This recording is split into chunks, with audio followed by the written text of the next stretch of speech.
You're listening to the Brilliant Breakthroughs Podcast, episode number 40 with Dave Wallace.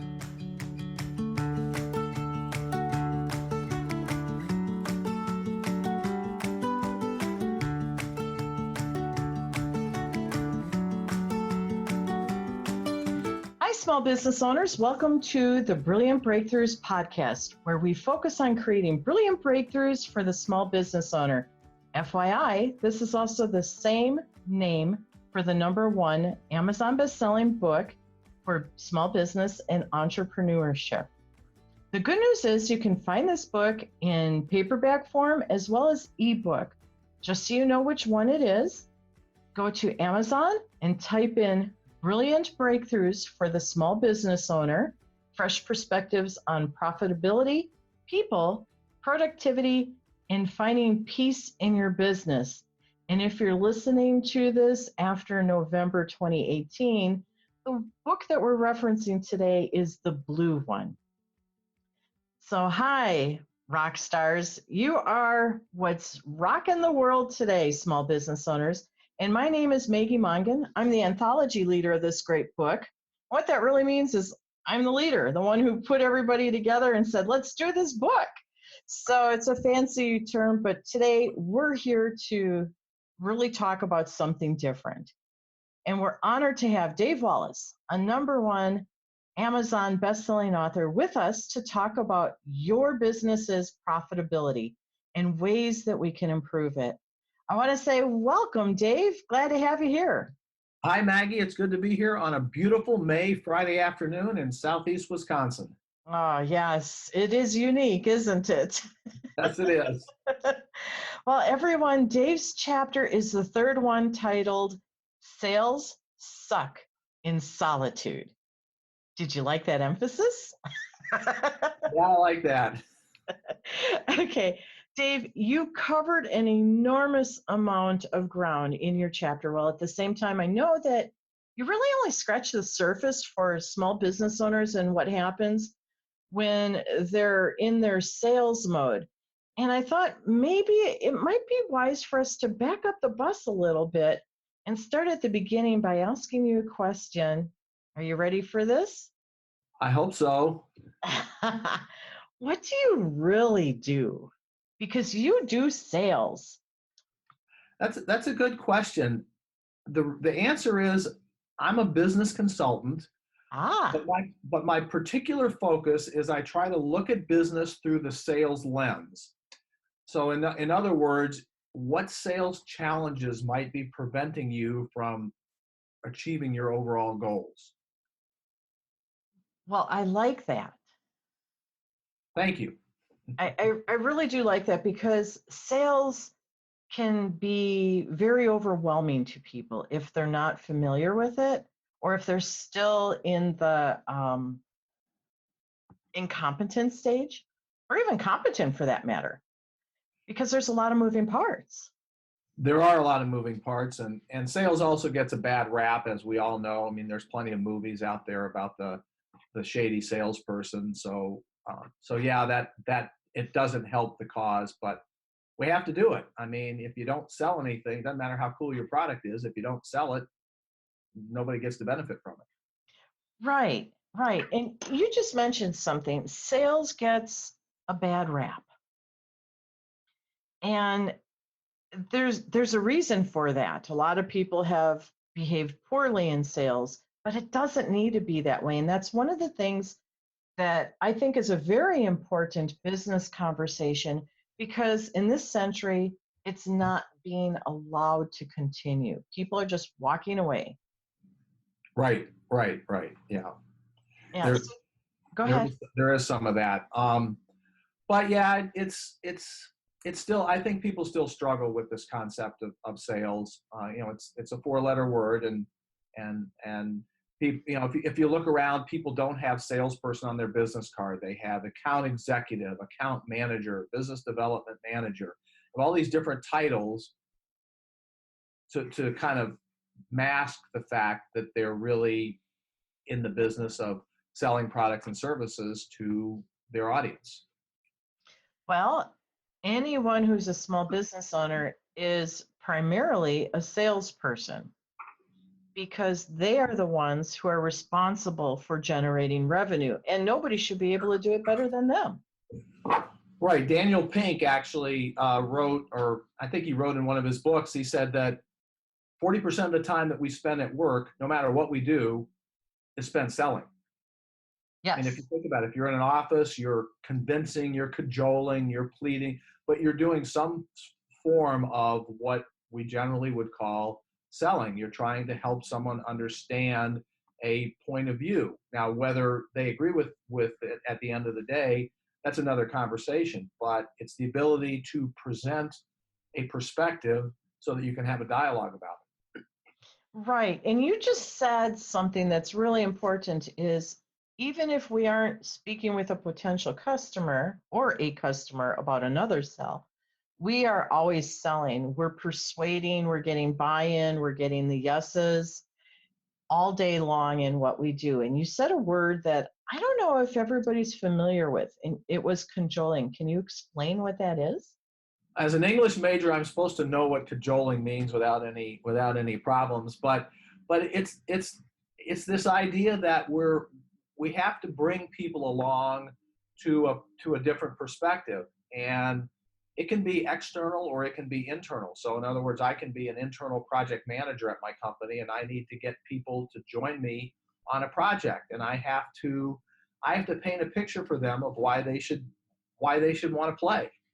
And sometimes cajoling is putting your hand in the small of their back and kind of giving them a gentle or maybe not so gentle push. Okay. All right. So I think that's a great way for everybody to understand without pulling out an official dictionary. Right. Good job. Okay. So now that we know what you really do, the question is, why do you do it, Dave? What is it? Uh, I'll tell you a story, a very brief one. When I was in college, I was a tennis player, and I was also a tennis instructor. Okay. I was a pretty good player, but what I found that my real gift was instructing. And I took a lot of joy and satisfaction in helping students improve. And I worked at tennis camps in the summer, and for whatever reason, a lot of the kids that I worked with would end up getting voted the most improved player in camp. Rarely did they win the camp tournament, but they became the most improved player. And so that was a real satisfaction I got. Business consulting is pretty much the same thing. I take a lot of joy in helping clients find their sales voice and grow their business. Sales is really tough, and you can't just wait for things to happen. You have to make things happen. And some people, they have it. They figured it out right away. Other people, not so much. But you know what? It's a learned skill. And I can help you. Kind of doesn't really matter what level you are. I can help you get better and more effective. So why I do it is because I get a rush out of seeing people be successful. That's satisfying to you. Yes. Very much so. Okay. So you just said that sales is a learned skill. And I agree with you because of the training that I went through 20 years ago or so. And it was amazing the shift I had in understanding what sales really was and to be effective at it. But I think the thing that occurs often with small business owners is they don't practice sales techniques enough. And they just say, oh, it doesn't work. Right? Mm-hmm. Do you see that? Well, what I see is sales, we've talked about this before, but sales is evolving. What was successful even as short as 6 or 7 years ago isn't successful today. And there's been this big shift in, how do you sell? And a lot of it has to do with the access to information that your potential audience has. Early in the day, the salesperson was the subject matter expert. You had to have that person come into your office. And if you were the salesperson, you had all the answers. You went in and you told all about your product and what it did and how it, and all that kind of stuff. And you were the subject matter expert. That's not the case today. Today, people can, click their mouse, swipe their finger, and find all kinds of information that might even be more information about your product than you know. So it completely has changed the game. And so, yeah, so it's a learned skill. You have to learn how to be successful. It wasn't until a few years ago that it became apparent that the people that were going to be successful in sales were going to be people who started thinking like their customer. For the longest time, it was you're kind of doing something to somebody. I'm selling something to you. And now you got to put yourself in your customer's shoes and say, how can I help this person achieve their goals? Well, I better figure out what the heck their goals are first before I start telling them about my cool product. And that's a learn. I mean, some people, there's always people who innately have the gift, but that's a huge minority. Most of the people, it's practice. It's learned and it's repetition. Yes, yes. And until you were speaking, I didn't realize the secret sauce I learned when I was an executive recruiter, because I had two parties that I needed to know what was in their world so I could connect them together in an effective way. And I learned each one of them were my customer, and then I had to play matchmaker and understand what was essential for them. So I learned the power of learning to be with my audience and understand what their needs were so I could be more effective with each one of them, because I had two moving parts. Right. I was selling twice to get one transaction. And it was very fascinating. Actually, I was selling 3 times, but that's another story. Mm-hmm. So I agree with you that this is still something that's really new, instead of sales being a to you or an at you. Right. Like it was a century ago. Ha! Yeah, last century. Last century, yeah. Well, a century ago, it was like how it is now, which is a different and cool conversation. Right. Okay, so who should be engaging with you? Because we need to learn how to practice correctly. Right. Well, I have a pretty specific audience that we're going to be able to work well together. And so if you sell business to business, and if it's a complex sale, and that means that there are multiple buying influences, and then if your sales aren't where you want them to be, then we should talk. Or if you lead a sales team and it's always a guessing game as to what opportunities in your forecast are actually going to turn into sales, then we should talk. The flip side is if you sell direct to consumer, you sell direct to the consumer and it's a one-on-one sale, there are people who are very good at helping you do that, but that's not my field of expertise. I'm in the business to business, more complicated sale arena. That's where I find my customers, and that's where we work best together. Okay, so truly business to business. Yes. And a more complex process. Right, and complex doesn't mean your product necessarily is complex. What it means is that there are, just like you talked about in your story where you had 2 or maybe 3 different people that you had to satisfy, a complex sales means there are multiple people within the organization that you're talking to that you need to work with, and they might have slightly different agendas. And that's what we call a complex sale. So it's not about the product, it's about the process. Okay, so you have an expertise in unwrinkling those complex processes. Correct. Wonderful. Well, that gives us a clue. All right. And when customers are working with you, what are the gains that they have? It's actually really pretty simple. They typically get 3 things, and there's a whole lot behind those 3 things, but typically they get bigger sales, so their average sale size goes up.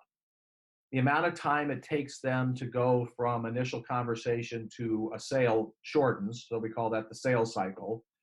And they close a greater percentage of the opportunities that they qualify as real for them. So it's really faster sales, shorter sales cycle, bigger sales, and greater hit rate, higher batting average. Beautiful. Well, gee, that's what everybody's looking for, aren't they? You would think, you would think it's a no-brainer, but sometimes people, we all complicate our lives more than we need to, and certainly we do it in sales. Why would it be any different? Right. Okay, so there's really great value here because we're talking about a higher closing rate, which means more revenue. Right. We're talking about a greater sale size, you said, so greater volume or add-ons or whatever we would want to call it. So that's generating more revenue, and because we're spending less time, it's an efficiency model. So we're generating more revenue because we can be selling more. Yeah, it's all about generating more revenue. I mean, it's a real simple equation. I think so too. Yeah. Okay, so then I'm sure right now we have some listeners that are saying, oh man, I need to get a hold of Dave because I want to generate more revenue. So I would think maybe that generating more revenue is a good thing. in business, it might be a really good thing. Yeah. It'll probably solve quite a few problems. It's been known to, yes. Right. Okay, so what's the best way to get a hold of you, Dave? Because I know you're going to be hearing from people. The best way to get a hold of me is through email, and that's Dave Wallace, that's one word, at BayRidgeConsultingGroup.com. And then another way to get a hold of me is through our Brilliant Biz Book app. There's a connection in the app where you can ask a question or you can just contact one of the practicing experts directly. So that's a second way to get a hold of me. So either one works well. Okay, and your website, what is your website? Website is BayRidgeConsultingGroup.com. BayRidgeConsultingGroup.com. Correct. Okay, and the app that Dave is referencing, we're going to talk about again, but it's Brilliant Biz Book, all one word. Excellent. Now, you and I can talk for hours about this stuff, and we have. Yes. But what are 3 quick tips that every small business owner should always be remembering? I bet you have more, but what are 3? Here, there's always a top 3 and they're always rotating. So I would say right now, for the purposes of this conversation, number 1, your product or your service is not the hero. It's what your product or service enables your customer to accomplish. So that's number 1. You can't make what it is that you do your cool thing. That can't be the hero. Number two is a buyer's not going to change, meaning they're not going to buy from you unless you can demonstrate, and you have to do this with integrity, not with sleight of hand, that staying put is actually more risky than changing. And this leads to number 3. And so before you start, and number 3 is before you start talking about your solution versus the competition, we call that the why you aspect of the sale. You have to help your buyer understand why they need to change at all. And if you start leading with why me, or why should you buy from me, the chances are, according to research, about 60% that you're going to lose the sale to no decision. Wow. And if you still take that approach and you don't lose it to no decision, then of the remaining 40%, you're going to lose another 20% of that to your competition, which means that your hit rate, if you start with all about why buy from me as opposed to why change, your hit rate's about 20%, and that's not sustainable. Oh, wow. Those are some great stats, and it gets real. Yeah, it is. It is real. I mean, this is data-driven, fact-based, non-emotional stuff, and I think that's where people get in trouble. Is science is just making its way into the sales arena. in terms of behavioral economics, in terms of, how the brain functions. But there's some basic stats out there that just, they haven't changed over years. Right. And this 60% losing to no decision, this is a 2018 survey. So this is not something where we're diving back into the 1980s. This is 2018, and these are sales qualified leads. So these are not just, these are things that have come into they've come into you with an interest, and 60% of them are ending with no decision because we are talking about us and our stuff. And just because someone wants to talk to you, it doesn't mean they've made the decision to buy from you. It means they're exploring whether or not they should even buy. And their hope is that they're going to come out of the conversation realizing that staying put is just fine, because that's human nature. Human nature is, I would prefer to stay put. So unless faced with overwhelming evidence that shows somebody that changing is better than staying put, people by nature will stay put. Okay, so I'm sitting here in my wow moment right now, because what you just said is not how I was trained to sell. Okay, so, and yet when I see other sales presentations, I see the competition conversation always coming in, or often coming in more than it should. And I'm like, why are you going to talk about the competition? You want to keep it all on you. But again, what you're saying, and I didn't realize this is such a big issue yet. I thought this had worked its way out, but you're saying, no, these are real current stats. Oh yeah. Oh for yeah. This year is that if we're just sitting there talking about how awesome we are, or that our product is the hero. I love that first one. Mhm. Instead of focusing on how we can help them resolve whatever it is they're contending with, we're not getting the sale 80% of the time. Correct. And that's a staggering number, and it's depressing as hell, pardon my French. It's fine. Because the implication becomes that we're really bad at what we do. And most of us are not bad at what we do. We just are going about it in the wrong way.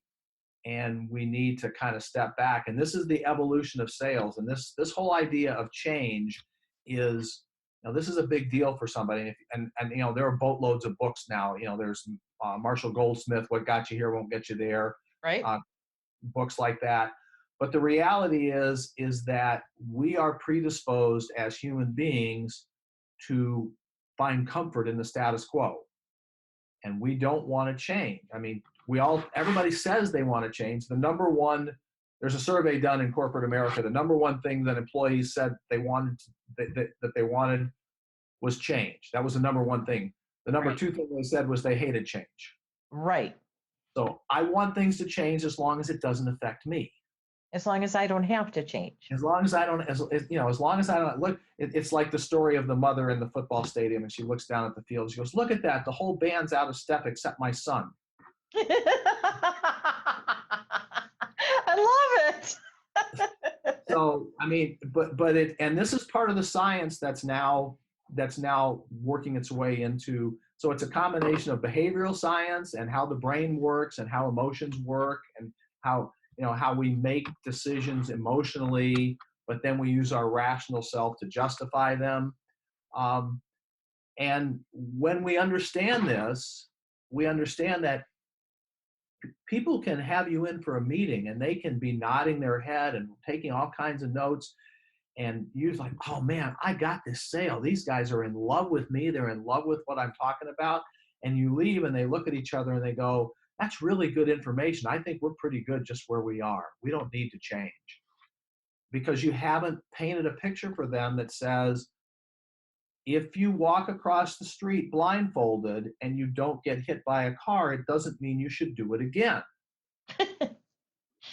That's a good analogy. So we kind of have to help them understand that the current state And if the current state is not, I mean, part of the integrity of sales is after you go through this exercise, if in fact changing is not good, that they're actually in a really good place, then you as a professional have to honor that and say, you know what?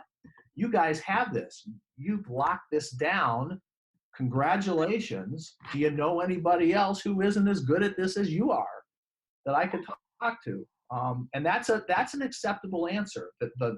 What's terrible is when we go for months and then we finally get to the end of things and the guy says, yeah, we're just not ready to make a change. And you didn't do all the things early in the process to figure that out. And that's part of what I work with my customers on is what are all the things you have to do to understand earlier rather than later that you have somebody who's predisposed to do business with you. Okay. And yes, and thanks for opening this up a little more. So to recap, number one was your product or your service is not the hero. Correct. Okay, the second one is that, oh, what are my notes? The buyer is not going to, the potential customer is not going to buy from you until you can share that the risk to stay where they are is greater. Right. Okay. Right. Okay, so it's too risky to not take a step out. Correct. Okay. And then the third one is making sure that you first understand the value of them making a change instead of talking about the competition. Right. You can't, it's not a bake off between your solution and the competition solution, if you will. Once you help them understand that they need to change, so 2 and 3 kind of go together. Right. You could lump them into one big number 2, or you could kind of separate them out. But what people tend to do is as soon as they kind of get a sense that maybe this person will think about changing, they immediately jump into a bake-off conversation about their solution. And what you really have to do is you have to kind of paint the art of the possible about what change looks like, and then how your solution will satisfy the change. So that's why those two go very close together. Got it. And it's a lot, like I say, it's a lot of behavioral stuff. It's not the speeds and feeds of your product. And there are triggers that work very effectively to help people see that. And the biggest trigger is monthly cost of indecision, along with potential return on investment. Those are business triggers that we all pay attention to.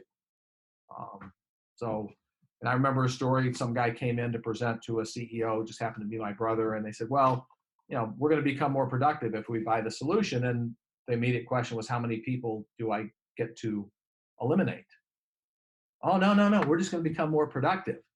Well, no, in the business leader's perspective, being more productive means I can do more with less, so I don't have to have as many people. And so that's the language of business, which is I'm going to increase revenue, I'm going to decrease cost, or I'm going to mitigate risk. Which is interesting because why not do more with more instead of more with less? Right. And that would be increasing revenue. Right. So there's a shift that needs to occur there, but that's not what we're talking about here. Right. That's just a parenthetical aside. Okay. I love to talk more, but I think we got to wrap this up for our listeners. Yep, I think so. This is good stuff.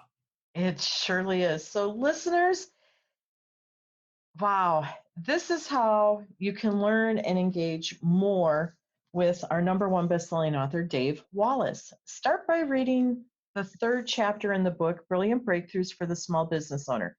And why is because he tells a really great story about why sales suck in solitude. And then at the end of his chapter, on his author's page, he has invited you to accept an invitation of an assessment, either for your sales process or an ideal customer review. And that's what you get to look at the end of Dave Wallace's chapter. But Yep. also, there's something really cool that's happening. And right now, you can see everything about the book and how to get a hold of it and Dave Wallace by going to the Books app, Brilliant Biz Book. It doesn't matter what your app store is. If you type in Brilliant Biz Book, all one word, you'll find us. It's a pretty blue book, like I said before. And when you get there, go ahead and click on Ask an Expert, and you'll see Dave Wallace's name there. Click on it, type in your answer, and he'll reply back to you. Right, Dave? You bet. I absolutely will. Yeah, so what a great bonus. You can ask an expert a question. And Dave, I want to thank you for your time and your wisdom sharing today. You rock. Thank you, Maggie. It's always fun to get together. Absolutely. And listeners, we appreciate you listening to the Brilliant Breakthroughs podcast, where you learn how to create more brilliant breakthroughs for your small business. Until next week, shine brightly